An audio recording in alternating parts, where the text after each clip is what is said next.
नमस्कार, आप देख रहे हैं न्यूज 24। आपके साथ मैं हूं प्रत्युष खरे। आज की सबसे बड़ी खबर आई है सुप्रीम कोर्ट से। अरुणाचल प्रदेश मामले में सुप्रीम कोर्ट से केंद्र सरकार को बहुत बड़ा झटका लगा है। कोर्ट ने अरुणाचल प्रदेश में राष्ट्रपति शासन को असंवैधानिक बताया है। कोर्ट ने यह भी साफ कर दिया है कि राज्यपाल को वक्त से पहले विधानसभा का सत्र बुलाने का कोई हक नहीं है। सुप्रीम कोर्ट के संवैधानिक पीठ से आज आए फैसले में भी ये साफ किया गया है कि 16 दिसंबर 2015 के बाद राज्यपाल की ओर से लिए गए सारे फैसले रद्द किए जाते हैं और राज्य में 15 दिसंबर से पहले के हालात को बहाल रखा जाए।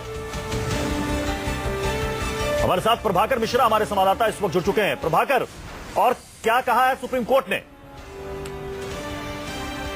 देखिए, सबसे अहम बात जो सुप्रीम कोर्ट ने कही है, जो बाकी राज्यों पर भी लागू होगा, एक संवैधानिक सवाल का सुप्रीम कोर्ट ने जवाब दिया है और वो ये कि गवर्नर को, राज्यपाल को विधानसभा सत्र को खुद से बुलाने, उसे प्रीपोन करने का अधिकार नहीं है, जैसा कि वहां पर राजखोवा ने किया था। 1 महीना पहले विधानसभा का सत्र बुलाया था जिसमें 14 विधायकों को अयोग्य घोषित किया गया। आपको रोकना चाहेंगे, इस वक्त हमारे साथ उत्तराखंड के मुख्यमंत्री हरीश रावत इस वक्त जुड़ चुके हैं। हरीश रावत जी, उत्तराखंड के बाद अब अरुणाचल प्रदेश के मामले में सुप्रीम कोर्ट का ये बड़ा फैसला, क्या कहेंगे आप?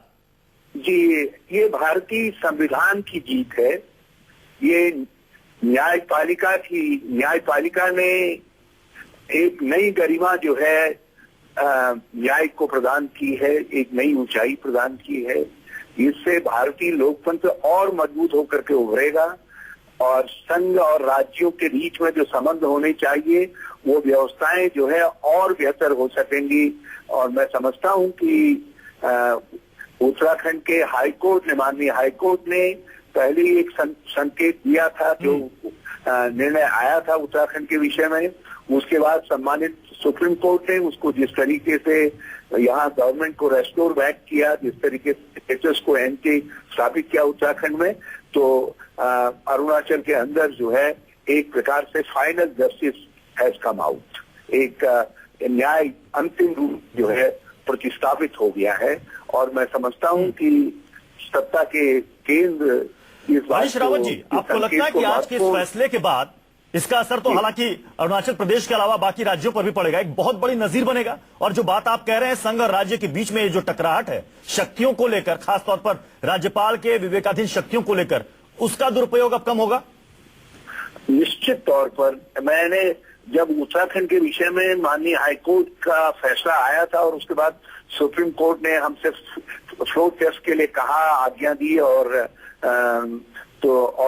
फिर उत्तराखंड के अंदर राष्ट्रपति शासन विड्रॉ करने का एक प्रकार से आदेश दिया केंद्र को, तो हमने तब भी कहा था कि ये उत्तराखंड की सरकार जो है गवर्नर की ताकतों का उपयोग और दुरुपयोग जो भी कह लीजिए उसके आधार पर गिरने वाली आखिरी सरकार होगी और भविष्य में। और अब अरुणाचल ने तो जो है दिन के उजाले की तरीके से सब चीजें बिल्कुल स्पष्ट कर दी हैं और मैं समझता हूं कि हम आज भी, मैं फिर दोहराना चाहता हूं कि इसको जीत और हार के रूप में न लिया जाए। उत्तराखंड में जीत और हार के रूप में लिया जा रहा है। यहाँ जिस तरीके से संघीय एजेंसीज को जो है हमारी सरकार के ऊपर और हरीश रावत जी, उत्तराखंड में जब कोर्ट का फैसला आया उसके बाद आप फिर से मुख्यमंत्री बहाल हुए, उस वक्त हमने जश्न की तस्वीरें देखी थी, तो आज नमाम तुकी के लिए और कांग्रेस के लिए भी जश्न का एक मौका?